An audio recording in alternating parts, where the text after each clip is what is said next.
வணக்கம், welcome back to my channel. Time டியூரேஷனை பற்றி இந்த வீடியோவில் பார்க்க போகிறோம். லைக் மினிமமாக எவ்வளோ டைம் எடுக்கும் அப்படிங்கிறத பற்றி பார்க்க போகிறோம்.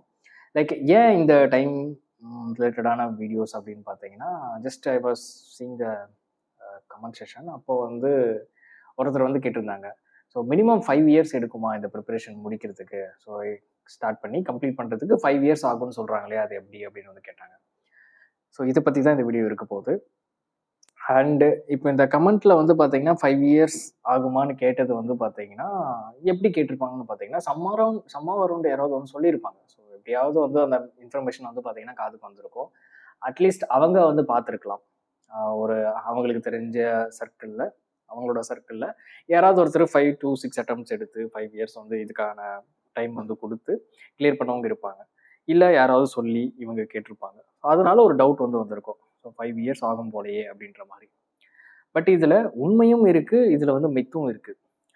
5 இயர்ஸ் கொடுத்து கிளியர் பண்ணவங்க இருக்கிறாங்களான்னு கேட்டாங்கன்னா, எஸ் அஃப்கோர்ஸ் இருக்காங்க.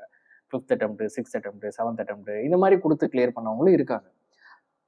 அண்ட் ஆல்சோ பேரலாக ஃபர்ஸ்ட் அட்டெம்ப்டில் கிளியர் பண்ணவங்களும் இருக்கிறாங்கல்ல. ஸோ அப்படி பார்க்கும்போது அவங்களுக்கு வந்து ஒரு 2 இயர்ஸ் தான் வந்து தேவைப்பட்டிருக்கும். இப்போ 5 attempts வந்து கொடுக்குறாங்க அப்படின்னா அதுக்கு என்னென்ன ரீசன் நம்மளுக்கு தெரியணும். ஃபர்ஸ்ட் அட்டெம்ப்ட்லேயே வந்து கிராக் பண்ணுறாங்களா, அதுக்கு என்னென்ன ரீசன், என்னென்ன ஃபேக்டர்ஸ் வந்து இருக்குது அப்படிங்கிறது தெரிஞ்சாதான் நம்ம ஒரு கன்க்ளூஷனுக்கே வர முடியும். அண்டு முன்னாடியே சொல்லிடுறேன், ஒரு டைம் லிமிட் இதுக்கு ஃபிக்ஸ் பண்ணவே முடியாது. இந்த அட்டெம்ப்ட்ல நான் சர்வீஸ் வாங்கிட்டு வெளியே போயிடுவேன், இந்த அட்டெம்ப்ட் சர்வீஸ் வாங்கிட்டு வெளியே போயிடுவேன், ஆறு அட்லீஸ்ட் வந்து பார்த்தீங்கன்னா இந்த இயர் மட்டும்தான் நான் கொடுப்பேன், ஒரு 2 இயர்ஸ் வந்து கொடுப்பேன், செகண்ட் அட்டெம்ப்ட் தேர்ட் அட்டெம்ப்ட் நான் வந்து கிளியர் பண்ணிட்டு போயிடுவேன் அப்படின்னு ஒரு டைம் லிமிட் இதுக்கு கிடையாது. அப்படின்னு நம்ம ஃபிக்ஸ் பண்ணவும் முடியாது. ஓகேங்களா, இதுதான் உண்மை. ஓகேங்களா, இது நீங்கள் யார்கிட்ட போய் கேட்டிங்கனாலும் அவங்க இதுதான் சொல்லுவாங்க. ஸோ அப்போ என்னென்ன ஃபேக்டர்ஸ்லாம் இருக்குது இந்த டைம் டியூரேஷன் லென்த்தியாக போகிறதுக்கு, என்னென்ன ஃபேக்டர்ஸ்லாம் இருக்குது அப்படின்னு பார்த்தீங்க அப்படின்னா, ஃபஸ்ட்டு விஷயம், இன் மை ஒப்பீனியன், நான் இது வரைக்கும் பார்த்ததில் வந்து பார்த்தீங்கன்னா, நான் ஃபஸ்ட் அட்டெம்ப்டில் கிராக் பண்ணவங்க கூடயும் ட்ராவல் பண்ணியிருக்கிறேன். 5 to 6 இயர்ஸ் லாஸ்ட் அட்டெம்ப்டில் கிராக் பண்ணவங்களையும் பார்த்துருக்கிறேன். ஸோ இப்படி பார்க்கும்போது நிறைய ஸ்டூடெண்ட் கிட்ட பேசும்போது, நிறைய ஆஸ்பிரண்ட் கம்யூனிட்டியில் வந்து இன்ஃபர்மேஷனை கேதர் பண்ணும்போது என்ன விஷயம் அப்படின்னு பார்த்தீங்கன்னா, guidance. It's a very very important guys. மற்ற எக்ஸாமை பற்றி எனக்கு சுத்தமாக தெரியாது. But when comes to UPSC examination, without guidance you can't. This is a reality. நம்ம என்ன சொல்லலாம் வந்து, அது நிறைய விஷயங்கள் இருக்கும் கைஸ். நான் வந்து செல்ஃபாக படித்த வீடியோஸ், நான் தான் படித்தேன், நானே வந்து கிளியர் பண்ணேன் அப்படின்ற வீடியோஸ் நிறைய வந்து இருக்கும். நிறைய பேர் கிளியர் பண்ணவங்க சொல்லியும் வந்து நம்ம கேள்விப்பட்டிருப்போம். பட் இதெல்லாம் ஒரு பக்கம் இருக்கட்டும். பட் இன் ப்ராக்டிக்கலாக, இன் ரியாலிட்டியாக நீங்களே வந்து திங்க் பண்ணி பாருங்கள். நம்ம இந்த ஃபீல்டில் தான் வந்து இருப்போம். எத்தனை விஷயங்கள் நம்மளுக்கு மற்றவங்க சொல்லி கொடுத்துருப்பாங்க, எத்தனை இடத்துல நம்ம கைடன்ஸ் வந்து எடுத்திருப்போம், எத்தனை விஷயங்கள் நம்மளுக்கு இன்னும் தெரியாமல் இருக்குது அப்படின்னு வந்து பார்த்தீங்கன்னா, எனக்கும் சரி, இந்த வீடியோ பார்க்குறவங்களுக்கும் சரி, ரியாலிட்டி புரியும். இதை கைடன்ஸ் இல்லாமல் அப்ரோச் பண்ணுறதுங்கிறது என்னை பொறுத்த வரைக்கும் வந்து பார்த்தீங்கன்னா ஒரு தவறான ஒரு விஷயம்தான். அதுக்கு நம்ம வேறு ஏதோ ஒரு ஃபீல்டில் போயிடலாம். இந்த இடத்துல வந்து பார்த்தீங்கன்னா கைடன்ஸ் இல்லாமல் நம்மளே படித்து கிளியர் பண்ணிடுவோம் அப்படிங்கிறது டோட்டலி வேஸ்ட் ஆஃப் டைம் அப்படின்ற மாதிரி. ஸோ அப்போ ஃபஸ்ட்டு விஷயம், கைடன்ஸ் அப்படிங்கிறது ரொம்ப ரொம்ப இம்பார்ட்டன்ட். இப்போ இந்த கைடன்ஸ் எப்படி அமையுது அப்படின்னு சொல்லிட்டு இருக்குல்ல, இப்போ ஒரு நல்ல கேண்டிடேட் இருக்கிறாங்க. ஸோ இந்த நான் ஃபுல் ஹார்ட் அண்ட் சோலாக வந்து உட்காந்து படித்து நான் கிராக் பண்ணணும் அப்படின்னு வந்து இருக்கிறாங்க. டெடிக்கேட்டடான ஒரு ஹஸ்பண்ட். அவங்களுக்கு ப்ராப்பரான ஒரு கைடன்ஸ் ஃபஸ்ட்டு 2 வருஷத்தில் அமையல அப்படின்னா, அவங்க 3rd இயர் 4th இயரில் தான் வந்து கிராக் பண்ணிட்டு போக முடியும். ஓகேங்களா, அது கூட 3rd இயர் 4th இயரில் கைடன்ஸ் கிடைக்குது அப்படிங்கிற பட்சத்தில். ஸோ இன்னொரு செட் ஆஃப் எக்ஸாம்பிள் எடுத்துக்கலாமே. இப்போ ஸ்டூடெண்ட்ஸ் வந்து பார்த்தீங்கன்னா டெடிக்கேட்டடாக இல்லை அப்படிங்கும்போது அவங்களுக்கு நல்ல கைடன்ஸ் கிடைச்சாலுமே அவங்களால வந்து கிராக் பண்ண முடியாது. ஓகேங்களா, ஸோ இப்போ இந்த மாதிரி வேரியஸ் ஃபேக்டர்ஸ் இருக்குது. அதில் ஃபஸ்ட்டு கைடன்ஸ் அப்படிங்கிறது ஒன்று. அதை அந்த ஸ்டூடெண்ட் வந்து எப்படி யூட்டிலைஸ் பண்ணுறாங்க அப்படிங்கிறது இன்னொன்று. ஓகேங்களா, தென் நம்மளுக்கு இருக்கக்கூடிய கெப்பாசிட்டி, லைக் நம்ம அந்த எபிலிட்டி டு லேர்ன் ஒன்று இருக்குது இல்லை, அது ரொம்ப ரொம்ப ப்ளே பண்ணும். Ability to understand the examination ஒன்று இருக்குல்ல, அது ரொம்ப ரொம்ப ப்ளே பண்ணும். ஸோ இது எல்லாத்தையும் சேர்த்து வச்சு பார்க்கும்போது ஒரு ஆஸ்பிரண்ட் ஃபஸ்ட் இயர்லையும் கிளியர் பண்ணுறாங்க, செகண்ட் இயர்லையும் கிளியர் பண்ணுறாங்க, 4th அட்டெம்ப்ட்லையும் கிளியர் பண்ணுறாங்க, 5th அட்டெம்ப்ட்லையும் கிளியர் பண்ணுறாங்க. ஸோ இப்போ இவ்வளோ ரோல்ஸ் வந்து இருக்குது.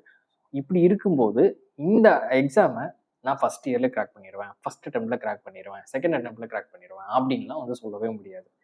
பட் அப்போ அதுலேயும் வந்து ஃபஸ்ட் இயரில் வந்து கிராக் பண்ணுறாங்களே அவங்க எப்படி, ஃபஸ்ட் அட்டெம்ப்ட்ல கிராக் பண்ணுறாங்களே அவங்க எப்படின்னு பார்த்தோம்னா, நல்லா புரிஞ்சுக்கோங்க.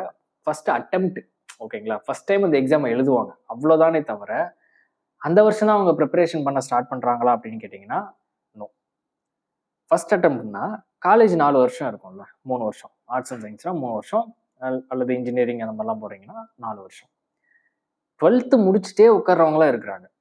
ஓகேங்களா? 12th முடிச்சுட்டு அந்த 4 வருஷம் சீரியஸாக ரிக்ரஸாக ரிலீஜியஸாக ப்ரிப்பேர் பண்ணிட்டு வித் ப்ராப்பர் கைடன்ஸோட வித் ப்ராப்பர் எக்ஸிக்யூஷனோட ட்ரையல் அண்ட் எரர் பார்த்துட்டு ஃபர்ஸ்ட் அட்டெம்ப்ட் கொடுக்குறவங்களும் இருக்காங்க. ஸோ அவங்க ஃபர்ஸ்ட் அட்டெம்ப்ட் தான் வந்து கிராக் பண்ணுவாங்க.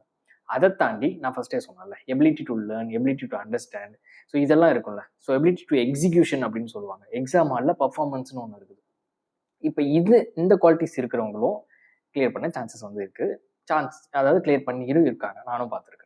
அப்படி இருக்கும்போது இந்த ஃபேக்டர்ஸ் நமக்கு இல்லை. சே ஃபார் எக்ஸாம்பிள் இப்போ நான் இருக்கேன்னு வச்சுக்கோங்களேன், எனக்கு வந்து கிராஸ்பிங் பவர் ரொம்ப கம்மியாக இருக்குது. Even though I am having good guidance அப்படின்னா கூட, ஒரு இடத்துல எனக்கு நல்ல கைடன்ஸ் வருது அப்படின்னாலுமே எனக்கு வந்து பார்த்தீங்கன்னா கிராஸ்பிங் பவர் கம்மியாக இருக்குது.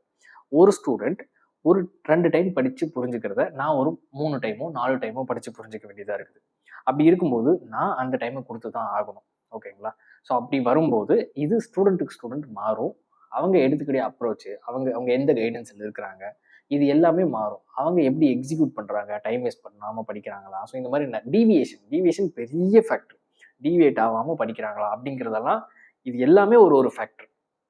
இப்போ நம்ம ஜஸ்ட் பிகாஸ் இந்த இதில் வந்து பார்த்தீங்கன்னா கிளியர் பண்ணிடலாம், இந்த லைக் வந்து பார்த்தீங்கன்னா செகண்ட் இயரில் கிளியர் பண்ணலாம், தேர்ட் இயர் கிளியர் பண்ணிடலாம் அப்படின்னு சொல்ல முடியாது. டைம் டியூரேஷனும் அந்த மாதிரி தான். இப்போ நம்மளுக்கு ப்ராப்பரான ஒரு கைடன்ஸ் கிடைக்கல அப்படின்னா 1 or 2 இயர்ஸ் வந்து பார்த்தீங்கன்னா வேஸ்ட் ஆக தான் செய்யும். நிறைய பேர் இந்த வீடியோவை பார்த்துருக்கு, எங்களுக்கும் தெரியும். நிறைய பேர் எங்கேயோ ஒரு இடத்துல பிசிஎம் வந்து போயிருப்பீங்க. ஸோ அங்கே வந்து பார்த்தீங்கன்னா கரெக்டாக இருந்திருக்காது. தென் அதுக்கப்புறம் மறுபடியும் டெஸ்ட் சீரிஸ் ஜாயின் பண்ணியிருப்பீங்க. ஒரு ப்ரிலிம்ஸ் வந்து கிளியராக இருக்கும். அதுக்கு முன்னாடி வரைக்கும் பார்த்தீங்கன்னா இதில் 2 வருஷம் போயிருக்கும். அதுக்கு முன்னாடி வரைக்கும் மெயின்ஸ் பற்றியே நம்ம படிச்சிருக்க மாட்டோம். அதுக்கப்புறம் ப்ரிலிம்ஸ் கிளியர் பண்ணதுக்கப்புறம் தான் மெயின்ஸ் படிக்கவே வந்து ஸ்டார்ட் பண்ணியிருப்போம். ஸோ அந்த மெயின்ஸ் வந்திருக்காது. அதில் கிராக் ஆனவங்களும் இருக்கிறாங்க. அந்த மெயின்ஸ் வந்திருக்காது. வரல அப்படின்னா மறுபடியும் உட்காந்து ஃபுல்லாக மெயின்ஸ் வந்து அடுத்த டிசம்பர் வரைக்கும் படிப்போம். தென் அதுக்கப்புறம் மறுபடியும் ப்ரிலிம்ஸ்க்கு வந்து உட்காந்து படிப்போம். இந்த மாதிரி மறுபடியும் மெயின்ஸ் வந்து போகும். இந்த மாதிரி மல்டிபிள் டைம்ஸ் வந்து போகும். இதில் எங்கே ப்ராப்பரான கைடன்ஸ் இல்லாமல் போனாலுமே, எங்கே நம்ம ப்ராப்பராக எக்ஸிக்யூட் பண்ணாமல் போனாலுமே, எங்கே நம்ம மிஸ் அண்டர்ஸ்டாண்ட் பண்ணி இதுவாக தான் இருக்கும் அப்படின்னு சொல்லிட்டு எக்ஸிக்யூட் பண்ணாலுமே பிரச்சனை நம்மளுக்கு தான். ஒரு அட்டெம்ப்ட் நம்ம கொடுக்க வேண்டியதாக இருக்கும். ஓகேங்களா? இப்போ இந்த மாதிரி வேரியஸ் ஃபேக்டர்ஸ் இருக்கும்போது ஒரு வருஷத்தை ஃபிக்ஸ் பண்ணவும் முடியாது. ஆல்சோ இன்னொரு விஷயம் என்னன்னா, இந்த அட்டெம்ப்ட் நம்ம கிராக் பண்ணிடுவோம்ப்பா அப்படின்னு கிராக் பண்ண ஆஸ்பிரண்ட்டுக்கு கிட்ட கேட்டிங்கனாலும் வந்து பார்த்தீங்கன்னா உங்களுக்கு வந்து ஷோர் ஷார்ட்டாக சொல்ல முடியாது. பட் கிளியர் பண்ணதுக்கப்புறம் என்ன சொல்லலாம், நான் ரொம்ப கான்ஃபிடென்ட்டாக இருந்தேன், இந்த அட்டெம்ப்ட் எனக்கு வந்துடும் அப்படின்ற மாதிரிலாம் வந்து சொல்லுவாங்க. பட் கிட்டத்தட்ட வந்து பார்த்தீங்கன்னா கான்ஃபிடென்ட் இருக்கும். கான்ஃபிடென்ட் கூட நல்லா பெர்ஃபார்ம் பண்ணிட்டு வந்தால் தான் கான்ஃபிடென்ட் இருக்கும். பட் மேக்ஸிமம் கான்ஃபிடென்ட் இருந்தும் நல்லா பெர்ஃபார்ம் பண்ணுறவங்களும் ரிசல்ட்லாம் அவங்களோட பேர் இல்லாத ஆஸ்பிரண்ட் நிறைய பார்த்துருக்கேன். ஸோ எதை வச்சுமே இதை வந்து சொல்ல முடியாது. ஒரு 30-40% வந்து சொல்லிடலாம் கன்ஃபார்ம்டாக உள்ளே போயிடுவாங்க அப்படின்னு சொல்லிட்டு. அண்ட் ஆல்சோ எக்ஸ்பீரியன்ஸ்டு ட்ரெயினர் இருப்பாங்க பார்த்தீங்களா, அவங்க வந்து they can judge, they can easily tell நீ உள்ளே போக மாட்டேன் அப்படின்ற மாதிரி அவங்க சொல்லுவாங்க. ஓகேங்களா? இந்த மாதிரி ப்ராபபிலிட்டி அந்த கான்ஃபிடென்ட் லெவல் இதுதான் கொஞ்சம் ஹையாக இருக்குமே தவிர ஷோர் ஷார்ட்டாக கண்டிப்பாக சர்வீஸ் வாங்கிட்டு போவீங்கப்பா அப்படின்னு வந்து யாராலையுமே சொல்ல முடியாது. பிகாஸ் ஸோ வேரியஸ் காம்போனன்ட் வந்து இருக்குது. ஏதாவது ஒரு இடத்துல குவாலிஃபைங் பேப்பரில் ஃபெயில் ஆகிட்டு இருந்தவங்களாம் நான் பார்த்துருக்கேன். லைக் நாட் ப்ரிலிமினரி எக்ஸாமினேஷன், மெயின்ஸில் குவாலிஃபைங் பேப்பர் இருக்கும். ஸோ அதில் ஃபெயில் ஆனவங்களும் பார்த்துருக்கிறேன். அது ரொம்ப 2 மார்க் 1 மார்க்கில் ஃபெயில் ஆனவங்கள வந்து பார்த்துருக்கிறேன். ஸோ 0.5 கட் ஆஃபில் போனவங்களெல்லாம் பார்த்துருக்கேன். ஸோ இந்த மாதிரி சர்வீஸில் இருக்கிறவங்க நிறைய பேர் திரும்ப எழுதி அவங்களுக்கு வந்து கிடைக்காம போகணும். இந்த மாதிரி நிறைய இருக்குது. ஸோ எந்த வருஷம் அப்படின்னு சொல்லிட்டு நம்ம நினச்சிக்கிட்டு அதை லைக் அதை ஒரு ஃபேக்டராக எடுத்துக்கிட்டு ஸோ இவ்வளோ வருஷம் ஆகுமா அப்படின்னு நினச்சி பயப்படுறதை விட இந்த எக்ஸாமுக்கு நல்லா அண்டர்ஸ்டாண்ட் பண்ணிக்கிட்டு என்னென்ன இருக்குது, என்னென்ன காம்போனன்ட் இருக்குது, நம்ம எப்படி ஒர்க் பண்ணணும், எங்கே கைடன்ஸ் எடுத்துக்கணும், அதை நம்ம எப்படி ஃபாலோ பண்ணணும், எவ்வளோ டெடிக்கேட்டடாக இருக்கணும், எப்படி படிக்கணும், ஸோ எதெல்லாம் பண்ணக்கூடாது, எதெல்லாம் பண்ணணும் அப்படின்னு நல்லா தெரிஞ்சுக்கிட்டு ஒரு 2 years, this my conclusion, 2 years நல்ல சிவியராக உட்காந்து படிக்கிறீங்க அப்படின்னா உங்களால் சிலபஸை ஈஸியாக கம்ப்ளீட் பண்ண முடியும். தென் அதுக்கப்புறம் அட்டெம்ப்ட் கொடுக்கும்போது chances of clearing examination is very very high. அப்படி மிஸ் ஆகுது அப்படின்னா அந்த மிஸ்டேக்ஸ் என்ன அப்படின்னு இது பண்ணிட்டு மறுபடியும் உட்காரணும் அப்படின்னா ஒரு 3rd 4th கம்ஃபர்டபுளாக வந்து பார்த்தீங்கன்னா நம்ம சர்வீஸே வந்து வாங்க முடியும். ஸோ சான்சஸ் வந்து ரொம்ப ரொம்ப அதிகம். ஸோ பட் இந்த 4 இயர்ஸும் வந்து பார்த்தீங்கன்னா டெடிக்கேட்டடாக எக்ஸாமுக்காக கொடுத்துருக்கும். ஸோ அதுதான் வெரி வெரி இம்பார்ட்டன்ட். ஸோ இந்த 4 அட்டெம்ப்ட் நம்ம வந்து ஒரு வருஷம் இதை கிளாஸ் அட்டெண்ட் பண்ணிட்டு அடுத்த வருஷம் வந்து பார்த்தீங்கன்னா இன்னொரு எக்ஸாம் போகிறது மறுபடியும் இந்த மாதிரி நிறைய டீவியேஷன்லாம் எதுவும் இல்லாமல் எக்ஸாம் காம்போனண்ட்டை கரெக்டாக அண்டர்ஸ்டாண்ட் பண்ணிக்கிட்டு அதுக்கான ஒர்க் நம்ம வந்து கொடுத்துட்டே இருக்கணும். ஸ்கில்ஸ் எதுவுமே இல்லைனாலும் பரவாயில்ல, யூபிஎஸ்சிக்கு தேவையான ஸ்கில்ஸ் எதுவுமே இல்லைனாலும் பரவாயில்ல, எல்லாமே லேர்ன் பண்ணக்கூடிய ஸ்கில்ஸ் தான். ஓகேங்களா? சால்விங் ஸ்கில்ஸாக இருக்கட்டும், ரீடிங் ஸ்கில்ஸாக இருக்கட்டும், அண்டர்ஸ்டாண்டிங் ஸ்கில்ஸாக இருக்கட்டும், எக்ஸிகியூஷன் ஸ்கில்ஸாக இருக்கட்டும், by practice you can bring it out. ஓகேங்களா? ஸோ இதுதான் விஷயம். ஸோ அதனால் ஒரு பர்டிகுலர் இயர் வந்து கிடையாது, நம்மளோட டெடிக்கேஷன் தான், நம்மளுக்கு அமையக்கூடிய கைடன்ஸ் தான், நம்ம எந்த அளவுக்கு பர்ஃபார்ம் பண்ணுறோம் அப்படிங்கிறத பொறுத்து தான் இருக்குது. ஸோ இதுதான் மை கன்க்ளூஷன். அண்டு நீங்களும் உள்ளே வரப்போகிறீங்க அப்படின்னா ஸோ இதை பற்றியெல்லாம் எதுவுமே வந்து திங்க் பண்ணிக்காமல் ஜஸ்ட்டு நல்ல ஒரு கைடன்ஸ் நம்ம டெடிக்கேட்டடாக நீங்கள் கொடுத்தீங்க அப்படின்னாவே எல்லாராலையுமே வந்து பார்த்தீங்கன்னா இந்த எக்ஸாம் வந்து கிராக் பண்ண முடியும். And thank you so much for வாட்சிங். Have a good day.